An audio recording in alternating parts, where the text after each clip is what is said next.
Yang ingin saya sampaikan kembali kepada peristiwa aksi 212 pada tahun 2016. Saat itu saya menyampaikan khutbah Jumat 212, di mana saya tekankan di sana dan ingin saya ulangi kembali tekankan pada saat ini bahwa ayat suci di atas ayat konstitusi.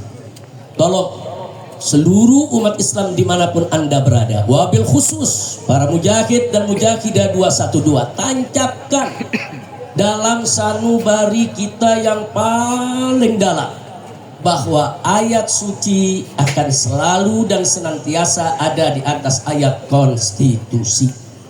Kenapa? Karena ayat suci adalah wahyu ilahi, kalam ilahi Rabbi, yang tidak boleh diganti, tidak boleh direvisi, yang wajib untuk dipatuhi, ditaati, harga mati.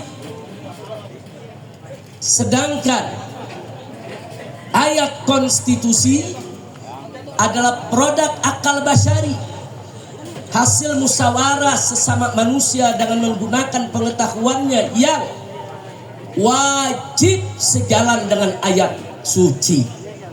Tidak boleh ada ayat konstitusi dimanapun, kapanpun yang bertentangan dengan ayat suci, ya kawan. Karena itu saya tekankan sekali lagi pada saat ini, jangan pernah mundur untuk menegakkan Islam, jangan pernah mundur untuk menegakkan hukum Allah, jangan pernah mundur untuk bagaimana kita berjuang agar NKRI berdiri atas dasar hukum Allah, saudara, yang diridhoi oleh Allah Subhanahu wa taala dan Rasulnya. Amin ya rabbal alamin. Siap berjuang? Siap berjuang? Baik.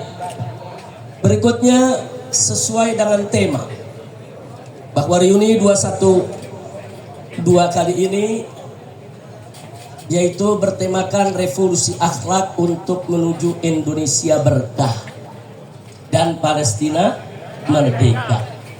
Indonesia berkah, berkah, saudara. Kunci keberkahan itu Allah sudah nyatakan dalam Al-Quranul Karim. Faqala ta'ala walau anna ahlal qura amanu wa taqaw lafatahna alaihim barakatin minas sama'i wal ardh. Tegas Allah nyatakan dalam Al-Quran, andai kata penduduk suatu negeri, penduduk daerah-daerah dimanapun berada, saudara, aman wa taqwa, mereka beriman dan bertakwa kepada Allah, Allah janjikan lafatahna alaihim, niscaya pasti akan kami buka untuk penduduk negeri tersebut barakah, aneka ragam keberkahan minas sama'i wal ardh, baik keberkahan yang diturunkan dari langit maupun keberkahan yang Allah keluarkan dari dalam bumi, saudara. Ini janji Allah. Jadi kalau kita mau Indonesia berkah, ya beriman dan bertakwa.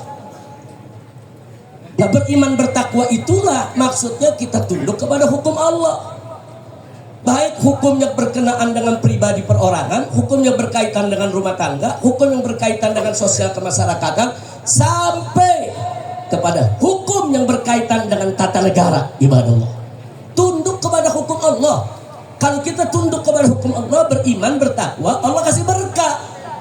Jadi jangan mimpi Indonesia berkah kalau hukum Allah dilecehkan. Jangan mimpi Indonesia berkah kalau hukum Allah ditinggalkan. Jangan mimpi Indonesia berkah kalau Al-Quran dibelakangkan. Nabi tegas mengatakan dalam satu hadisnya, ibadallah kama qala Nabi sallallahu alaihi wasallam, man ja'ala al-Qur'ana amamah wadahu ila jannah wa man ja'alahu wara'a dhahrihi saqahu ila an-nar. Barang siapa menjadikan Al-Quran di depan dia sebagai imam, sebagai pedoman, sebagai petunjuk, niscaya Al-Quran akan menuntun dia masuk ke dalam surganya Allah. Sebaliknya, barang siapa menjadikan Al-Quran di belakang tulang punggungnya, dia nggak peduli dengan hukum Al-Quran, dia lecehkan Al-Quran, dia nggak mau pakai Al-Quran, saudara, hati-hati. Neraka jahanam menanti dia untuk dijerumuskan dia. Na'udzubillah min dzalik. Mudah-mudahan di kepemimpinan baru saat ini yang terhormat, yang sama kita hormati Bapak Presiden Haji Prabowo Subianto, saudara, bisa selalu mengedepankan ayat suci di atas ayat konstitusi. Jadikan Indonesia ini berkah. Kami akan, seluruh rakyat akan dukung Bapak. Kalau Bapak mengajak bangsa Indonesia taat kepada Allah dan Rasulnya. Betul? Betul? Takbir. Jadi sekali lagi jangan pernah mundur ya kawan. Nah baiklah. Berikutnya yang tidak boleh saya lupakan juga ya kawan. Alhamdulillah Pilpres sudah selesai, Pilkada sudah selesai, Pilkada serentak saudara. Jadi jangan lagi ke depan ini baik Pilpres maupun Pilkada memecah belah kita. Berbeda pilihan dalam politik itu biasa. Makanya saya kaget begitu ada perbedaan pilihan.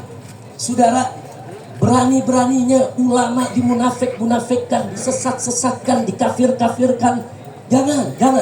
Ada habaib, ada ulama berbeda pilihan dengan kita, saudara. Masing-masing punya ijtihad politik. Wajib untuk kita saling menghormati, saudara.